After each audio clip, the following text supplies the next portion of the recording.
पद्मनाभ स्वामी मंदिर का खजाना भी लगेगा चिल्लर। मगध के सम्राट का वो गुप्त तहखाना खोलेगा भारत की सोने की चिड़िया बनने की नई राह। अंग्रेजों की भारी भरकम तोपें भी मान गई थीं हार। बिहार की गुफा में बंद उस रहस्यमयी दरवाजे ने तोड़ दिया था दुनिया के सबसे बड़े लुटेरों का गुरूर। दीवार पर लिखा है वो सीक्रेट पासवर्ड जिसे डिकोड करने में आज की आर्टिफिशियल इंटेलिजेंस और दुनिया भर के सुपर कंप्यूटर भी खा रहे हैं मार। बेटे के लालच से बचाने के लिए पिता ने रची थी चक्रव्यूह जैसी माया। 2500 साल से उस अंधेरी गुफा में कैद है अरबों खरबों का वो सोना जिसकी चमक से आंधी भी थम जाए। एक मंत्र और खुल जाएगा भारत की किस्मत का ताला। पत्थर की दीवार के पीछे छिपी उस दुनिया को देखने के लिए नासा से लेकर इसरो तक सबकी सांसें थमी। बिहार की धरती जिसे लोग अक्सर बाढ़, चुनाव या राजनीति की खबरों में देखते हैं, उसके सीने में एक ऐसा राज दफन है जो अगर बाहर आ गया तो दुनिया की बड़ी बड़ी इकोनॉमी ताश के पत्तों की तरह बिखर जाएंगी। हम बात कर रहे हैं एक ऐसे दरवाजे की जो पिछले 2500 सालों से बंद है। न उसे मुगल खोल पाए, न उसे अंग्रेज तोड़ पाए और न ही आज की मॉडर्न साइंस उसका बाल भी बांका कर पा रही है। राजगीर की पहाड़ियों में सन्नाटे के बीच स्थित सोन भंडार की गुफाएं आज भी किसी की राह देख रही हैं। ये वो जगह है जहां भारत के सबसे शक्तिशाली साम्राज्य मगध का पूरा खजाना छुपा होने का दावा किया जाता है। एक ऐसा खजाना जो इतना विशाल है कि अगर वो भारत सरकार के हाथ लग गया तो शायद हमें अगले 100 सालों तक किसी भी देश से, चाहे वो अमेरिका हो या वर्ल्ड बैंक, 1 रुपया भी उधार लेने की जरूरत नहीं पड़ेगी। लेकिन सबसे बड़ा सवाल यह है कि आखिर उस दरवाजे के पीछे है क्या? क्या वहां सिर्फ सोना है या फिर वहां कोई ऐसा प्राचीन विज्ञान, कोई ऐसा हथियार या कोई ऐसी पांडुलिपि छुपी है जिसे हमारे पूर्वज दुनिया की गलत नजरों से बचाना चाहते थे? अंग्रेजों ने इसे तोप के गोले से उड़ाने की कोशिश की थी, लेकिन नतीजा क्या हुआ? वो दरवाजा आज भी सीना ताने खड़ा है और अंग्रेजों की वो तोप का निशान आज भी वहां उनकी बेइज्जती की गवाही दे रहा है।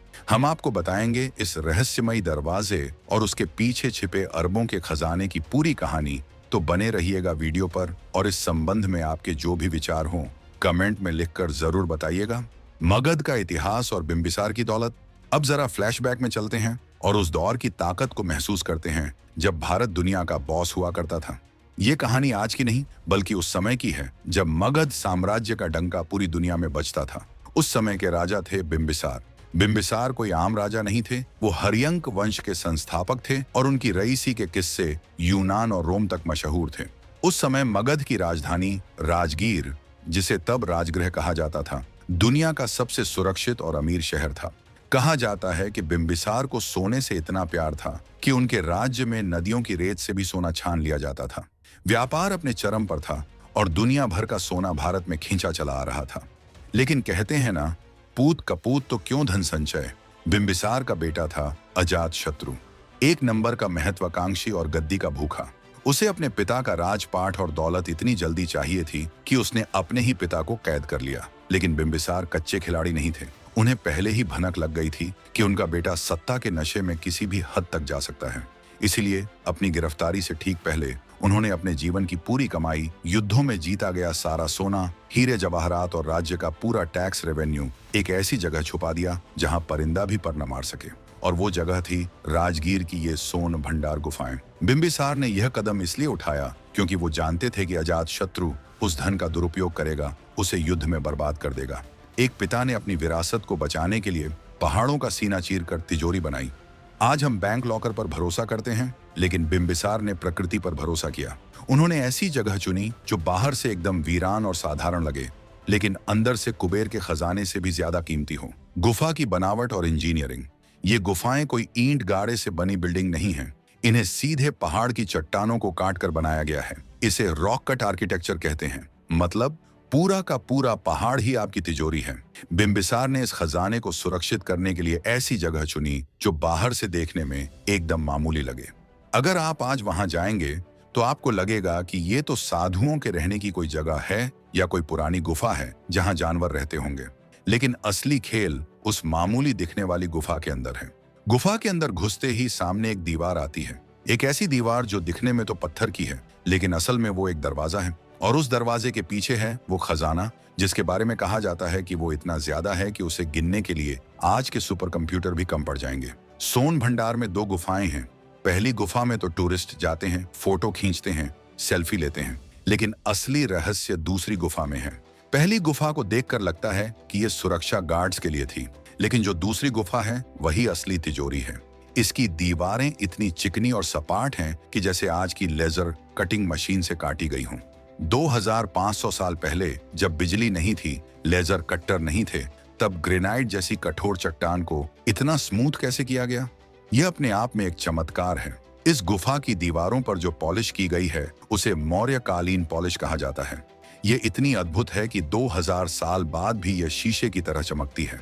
आज के हमारे घरों में लगे टाइल्स 10 साल में अपनी चमक खो देते हैं, घिस जाते हैं, लेकिन मगध के कारीगरों ने पत्थरों पर ऐसा क्या लेप लगाया था कि उस पर न धूल जमती है, न वो काली पड़ती है और न ही उस पर मौसम की मार का कोई असर होता है। यह अपने आप में एक खोई हुई तकनीक है। अगर हम सिर्फ उस पॉलिश का फॉर्मूला ही जान लें तो हमारी कंस्ट्रक्शन इंडस्ट्री में क्रांति आ सकती है। यह सबूत है कि हमारे पूर्वज सिर्फ अमीर नहीं थे, वो विज्ञान के मास्टर थे। अंग्रेजों की नाकामी और तोप का निशान। अब बात करते हैं उस सबसे बड़े सबूत की जो बताता है कि यह खजाना सिर्फ दादी नानी की कहानी नहीं है। भारत पर जब अंग्रेजों का राज था तो वो देश का कोना कोना छान रहे थे। उन्हें जहां भी धन दौलत की भनक लगती वो उसे नोच लेते थे। कोहिनूर हीरा हो या मयूर सिंहासन, उन्होंने कुछ नहीं छोड़ा। उनकी नजर इस सोन भंडार पर भी पड़ी। जब स्थानीय लोगों ने दबी जुबान में उन्हें बताया कि साहब इसके पीछे राजा का सोना है, तो अंग्रेजों की लार टपकने लगी। उस समय के अंग्रेज अफसर ने सोचा कि अरे ये तो पत्थर का दरवाजा है, 2 मिनट का काम है, दरवाजा तोड़ेंगे और सोना लेकर लंदन निकल जाएंगे। वो अपनी पूरी पलटन और भारी भरकम तोपें लेकर वहां पहुंच गए। उन्होंने गुफा के दरवाजे पर सीधा निशाना लगाया और फायर किया। बूम की आवाज से पूरी राजगीर की पहाड़ियां हिल गईं।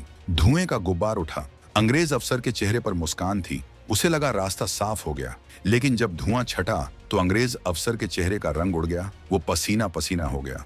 वो दरवाजा जिसे वो मिट्टी का ढेर समझ रहे थे, उस पर सिर्फ एक खरोंच आई थी। तोप का गोला उस पत्थर से टकराकर चकनाचूर हो गया, लेकिन दरवाजा टस से मस नहीं हुआ। आज भी अगर आप सोन भंडार जाएंगे तो आपको दरवाजे के ऊपर वो काला निशान साफ दिखाई देगा। वो निशान अंग्रेजों के मुंह पर एक करारा तमाचा है जो बताता है कि 2500 साल पहले की भारतीय इंजीनियरिंग के सामने 19वीं सदी की ब्रिटिश टेक्नोलॉजी बच्चों का खेल थी। अंग्रेजों ने कई गोले दागे, लेकिन हर बार उन्हें मुंह की खानी पड़ी। अंत में थक हार कर और अपनी बेइज्जती करवाकर उन्हें वहां से खाली हाथ लौटना पड़ा। यह घटना साबित करती है कि सोन भंडार का दरवाजा किसी साधारण पत्थर का नहीं बना है। उसके पीछे जरूर कोई ऐसी तकनीक या धातु इस्तेमाल की गई है जो उसे शॉक प्रूफ और बम प्रूफ बनाती है। सोचिए, उस जमाने में बिंबिसार के इंजीनियरों ने ऐसा क्या मटेरियल यूज किया था? शंखलिपि और साउंड लॉक। लेकिन दोस्तों, असली सवाल यह है कि आखिर ये दरवाजा खुलेगा कैसे? अगर तोप से नहीं खुला तो क्या इसे खोलने के लिए कोई चाबी चाहिए या कोई फिंगरप्रिंट? नहीं, यहाँ मामला थोड़ा और भी ज्यादा पेचीदा और रहस्यमयी है। गुफा की उसी दीवार पर दरवाजे के पास कुछ लिखा हुआ है। ये कोई आम भाषा नहीं है, ये है शंखलिपि, एक ऐसी प्राचीन लिपि जिसके अक्षर शंख के आकार के होते हैं। इतिहासकारों और पुरातत्वविदों का मानना है कि ये लिखावट ही इस ताले की चाबी है। किंवदंतियों के अनुसार ये एक मंत्र है और ये दरवाजा किसी लोहे की चाबी से नहीं बल्कि ध्वनि तरंगों यानी साउंड वेव्स से खुलेगा। कहा जाता है कि अगर कोई सही उच्चारण, सही स्वर और सही फ्रीक्वेंसी में इस मंत्र को पढ़ दे तो पत्थरों में एक खास तरह का कंपन, वाइब्रेशन होगा। वो वाइब्रेशन दरवाजे के मैकेनिज्म को ट्रिगर करेगा और वो भारी भरकम पत्थर का दरवाजा अपने आप किसी मॉडर्न ऑटोमेटिक गेट की तरह सरक कर खुल जाएगा। इसे आज की भाषा में सोनिक की टेक्नोलॉजी कहते हैं। आपने कहानियों में खुल जा सिम सिम सुना होगा। ये वही कॉन्सेप्ट है, लेकिन यह जादू नहीं, विज्ञान है। प्राचीन भारत में नाद ब्रह्म या ध्वनि विज्ञान बहुत उन्नत था। तानसेन के दीपक राग से दिए जलने की कहानियां हम सब ने सुनी हैं। ये उसी विज्ञान का हिस्सा था।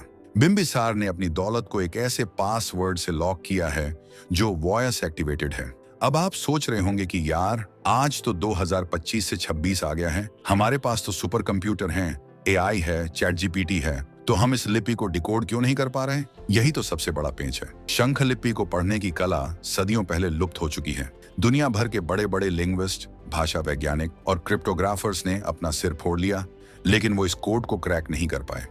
ये लिपि इतनी जटिल है कि कंप्यूटर एल्गोरिदम भी इसमें पैटर्न नहीं ढूंढ पा रहे हैं। कुछ लोग कहते हैं कि इस लिपि को पढ़ने की चाबी भी यहीं कहीं छुपी है, लेकिन हम उसे देख नहीं पा रहे। हो सकता है कि वो मंत्र किसी विशेष नक्षत्र में ही काम करता हो, या फिर उसे बोलने वाले की आवाज में एक खास तरह की शुद्धता होनी चाहिए। ये एक ऐसा लॉक है जिसे हैक करना नामुमकिन सा लगता है। खजाने का अनुमान और भारत की अर्थव्यवस्था। अब जरा कल्पना कीजिए, सिर्फ आंकड़ों के लिए, कि अगर ये दरवाजा खुल गया तो क्या निकलेगा। हम जब केरल के पद्मनाभ स्वामी मंदिर के खजाने की बात करते हैं तो उसकी कीमत करीब 1 लाख करोड़ से ज्यादा आंकी गई थी, और वो तो सिर्फ एक मंदिर का चढ़ावा था। यहाँ तो पूरे के पूरे मगध साम्राज्य का खजाना है। मगध, जो उस समय दुनिया का सबसे अमीर और शक्तिशाली राज्य था। जानकारों का अनुमान है कि सोन भंडार के अंदर जो सोना है वो टनों में नहीं बल्कि सैकड़ों और हजारों टनों में हो सकता है। वहां सोने की ईंटें, बिंबिसार और उनके पूर्वजों के मुकुट, बेशकीमती रत्न, नीलम, पन्ना और सबसे बड़ी बात, प्राचीन काल के आहत सिक्के, पंच मार्क्ड कॉइन्स हो सकते हैं। उन सिक्कों की एंटीक वैल्यू आज सोने के भाव से हजारों गुना ज्यादा है। अगर ये खजाना बाहर आया तो भारत रातों रात दुनिया के सबसे अमीर देशों की लिस्ट में टॉप पर आ सकता है। ये संपत्ति इतनी है कि इससे भारत के कई बड़े राज्यों का बजट सालों तक बिना टैक्स लिए चल सकता है। हम अपना विदेशी कर्ज चुका सकते हैं, इंफ्रास्ट्रक्चर को अमेरिका से बेहतर बना सकते हैं और हमारी करेंसी रुपया डॉलर को पछाड़ सकती है। यह खजाना सिर्फ सोना नहीं है, ये भारत की खोई हुई आर्थिक शक्ति है। बिंबिसार ने जो धन संचय किया था वो आज भारत के काम आ सकता है, लेकिन यह सपना तभी पूरा होगा जब वो दरवाजा खुलेगा, और वो दरवाजा अपनी जिद पर अड़ा है। सोचिए, एक तरफ भारत की गरीबी मिटाने की चाबी है और दूसरी तरफ एक पत्थर की दीवार। यह स्थिति किसी थ्रिलर फिल्म से कम नहीं है। आधुनिक तकनीक और चुनौतियां। अब बात करते हैं 2026 के परिदृश्य की। आज हमारे पास ग्राउंड पेनिट्रेटिंग रेडर, जीपीआर और लाइडर जैसी टेक्नोलॉजी है। इनसे हम जमीन के नीचे बिना खुदाई किए देख सकते हैं। सूत्रों के मुताबिक कुछ अनौपचारिक सर्वे में यह संकेत मिले हैं कि उस दीवार के पीछे एक बहुत बड़ा खाली स्थान, वॉइड है। यानी दीवार के पीछे ठोस पहाड़ नहीं है बल्कि एक बड़ा हॉल या कमरा है, और उस हॉल में धातु, मेटल होने के भी सिग्नल मिले हैं। ये धातु क्या है? क्या यह सोना है या फिर तांबा और लोहा? रडार सिग्नल ये तो बता देते हैं कि धातु है, लेकिन यह नहीं बता सकते कि वो धातु किस रूप में है। क्या सरकार को इस पर अब कोई बड़ा एक्शन लेना चाहिए? आज भारत सरकार चाहे तो डायनामाइट लगा सकती है या लेजर कटर से पत्थर काट सकती है, लेकिन archaeological survey of India ASI ने वहां आधुनिक विस्फोटकों का इस्तेमाल करने की हिम्मत नहीं दिखाई है। इसके 2 बड़े कारण हैं। पहला और सबसे बड़ा कारण डर है कि अगर विस्फोट किया तो पूरी गुफा ढह जाएगी। राजगीर की पहाड़ियां भूकंपीय क्षेत्र में आती हैं। एक गलत धमाका और वो पूरा पहाड़ नीचे आ गिरेगा और खजाना हमेशा के लिए मलबे में दब जाएगा। हम इतिहास को खोजने के चक्कर में इतिहास को मिटा देंगे। दूसरा कारण है वो डर जो हवाओं में तैरता है कि कहीं इस दरवाजे के पीछे कोई ऐसा प्राचीन वायरस या कोई ऐसी चीज तो नहीं जो दुनिया के लिए खतरा बन जाए। मिस्र के पिरामिडों की तरह क्या यहाँ भी कोई मम्मी का श्राप जैसा सिस्टम है? क्या बिंबिसार ने खजाने के साथ साथ वहां कोई बायोलॉजिकल ट्रैप भी बिछाया था? प्राचीन भारत में विष कन्याओं और जहरीली गैसों का इस्तेमाल होता था। हो सकता है कि दरवाजा खुलते ही कोई जहरीली गैस निकले जो पूरे इलाके को खत्म कर दे। इसलिए सरकार फूंक फूंक कर कदम रख रही है। सुरंग का रहस्य और ऐतिहासिक दस्तावेज। सोन भंडार की कहानी में एक और रोमांचक मोड़ है, रास्ता। कहा जाता है कि यह गुफा सिर्फ एक कमरा नहीं है बल्कि यह एक सुरंग का मुहाना है। एक ऐसी गुप्त सुरंग जो राजगीर से शुरू होकर सीधे पाटलिपुत्र, आज का पटना तक जाती थी। यह सुरंग आपातकाल में राजा के भागने के लिए या खजाना शिफ्ट करने के लिए बनाई गई थी। अगर यह सच है तो हम सिर्फ एक गुफा के दरवाजे पर खड़े नहीं हैं, बल्कि हम एक पूरे के पूरे अंडरग्राउंड नेटवर्क के मुहाने पर खड़े हैं। उस सुरंग में और कितने राज छिपे होंगे? क्या वहां बिंबिसार के सैनिकों के कंकाल भी मिल सकते हैं जिन्होंने आखिरी सांस तक उस खजाने की रक्षा की होगी? क्या वहां कोई और भी छोटे मोटे खजाने हो सकते हैं जो रास्ते में गिरा दिए गए हों? यह सुरंग भारत की नेशनल ट्रेजर मूवी जैसी हो सकती है, लेकिन खजाने से भी ज्यादा कीमती एक और चीज वहां हो सकती है, ऐतिहासिक दस्तावेज। हो सकता है कि वहां मगध का असली इतिहास लिखा हो जो हमें अब तक नहीं पता। हो सकता है कि वहां आयुर्वेद के वो नुस्खे हों जो कैंसर और एड्स जैसी लाइलाज बीमारियों का इलाज कर सकें, या फिर विमान शास्त्र की वो तकनीक जिसका जिक्र हम सिर्फ किताबों में सुनते हैं। हमारे वेद और पुराणों की वो मूल प्रतियां जो नालंदा विश्वविद्यालय जलने के वक्त गायब हो गई थीं, हो सकता है कि उन्हें भी सुरक्षा के लिए यहीं छुपाया गया हो। अगर ऐसा कुछ वहां मिलता है तो वो भारत को न सिर्फ आर्थिक रूप से बल्कि ज्ञान के मामले में भी विश्वगुरु बना देगा। यह खजाना सिर्फ मटेरियलिस्टिक नहीं बल्कि इंटेलेक्चुअल भी हो सकता है। ये दुनिया को बताएगा कि हमारा विज्ञान पश्चिम से हजारों साल आगे था। जैन धर्म का कोण और सुरक्षा। इस गुफा के रहस्य में एक धार्मिक कोण भी है जो इसे और गहरा बनाता है। गुफा के अंदर जैन तीर्थंकरों की मूर्तियां भी उकेरी गई हैं। कुछ इतिहासकार मानते हैं कि बिंबिसार जैन धर्म के प्रति बहुत श्रद्धा रखते थे। उन्होंने जानबूझकर ऐसी जगह चुनी जो पवित्र हो और जहां कोई शक न करे। एक थ्योरी यह भी है कि यह खजाना सिर्फ राजा का नहीं बल्कि जैन मुनियों का भी कोई गुप्त संग्रह हो सकता है। धर्म और धन का यह मेल इसे और भी सुरक्षित बनाता है, क्योंकि प्राचीन भारत में मंदिरों और धार्मिक स्थलों को लूटने से पहले लोग 10 बार सोचते थे। बिंबिसार ने लोगों की धार्मिक आस्था का इस्तेमाल एक साइकोलॉजिकल लॉक के रूप में किया। स्थानीय लोगों और कुछ संतों का मानना है कि इस खजाने की रक्षा कोई अदृश्य शक्ति या यक्ष कर रहे हैं। कहा जाता है कि जो भी गलत नियत से इस दरवाजे को खोलने की कोशिश करेगा उसका अंजाम बुरा होगा। शायद यही वजह है कि अंग्रेजों के तोप चलाने के बाद उनके साथ क्या हुआ इसका इतिहास में ज्यादा जिक्र नहीं मिलता, लेकिन वो दोबारा कभी वहां नहीं फटके। कुछ स्थानीय कहानियां तो यह भी कहती हैं कि रात के समय वहां से अजीबोगरीब आवाजें आती हैं, जैसे कोई पहरा दे रहा हो। क्या यह सिर्फ वहम है या सच में वहां कोई ऊर्जा है जो उस सोने की रखवाली कर रही है? विज्ञान इसे नहीं मानता, लेकिन आस्था इसे नकारती नहीं, और भारत में आस्था का तर्क से हमेशा गहरा रिश्ता रहा है। इस खजाने की कीमत का सही अंदाजा लगाना नामुमकिन है, क्योंकि इसमें सिर्फ धातु नहीं भावनाएं जुड़ी हैं। यह उस राजा की कमाई है जिसने भारत को एक सूत्र में पिरोने का सपना देखा था। यह उस पिता की मजबूरी है जिसे अपने ही बेटे से डरना पड़ा, और यह उस समय की गवाही है जब भारत सच में सोने की चिड़िया था। अंग्रेज आए, लूट कर चले गए, मुगल आए, राज करके चले गए, लेकिन सोन भंडार ने अपनी अस्मिता बचाए रखी। उसने किसी विदेशी लुटेरे के सामने घुटने नहीं टेके। ये गुफा भारतीय स्वाभिमान का प्रतीक है। वो तोप का निशान कोई घाव नहीं बल्कि एक मेडल है जो बताता है कि हम अजेय थे, हैं और रहेंगे। आज भारत दुनिया की तीसरी सबसे बड़ी अर्थव्यवस्था बनने की ओर है। हम चांद के दक्षिणी ध्रुव पर पहुंच चुके हैं, सूरज की तरफ आदित्य भेज चुके हैं। ऐसे समय में सोन भंडार का महत्व और भी बढ़ जाता है। ये सिर्फ पुरानी यादें नहीं हैं, ये हमारा नेशनल एसेट है। ये वो रिजर्व फंड है जो हमारे पूर्वजों ने हमारे लिए छोड़ा था। लेकिन क्या हम इसे पाने के हकदार हैं? क्या हमने अपनी धरोहरों को वो सम्मान दिया है जो उन्हें मिलना चाहिए? आज भी राजगीर में कई टूरिस्ट आते हैं, गुफा की दीवारों पर अपना नाम लिख देते हैं, कचरा फेंक देते हैं। जिस जगह पर दुनिया का सबसे बड़ा खजाना छुपा हो, वहां ऐसी हरकतें करना क्या हमारी नालायकी नहीं है? शायद दरवाजा इसलिए भी नहीं खुल रहा क्योंकि हम अभी उसके लायक नहीं बने हैं।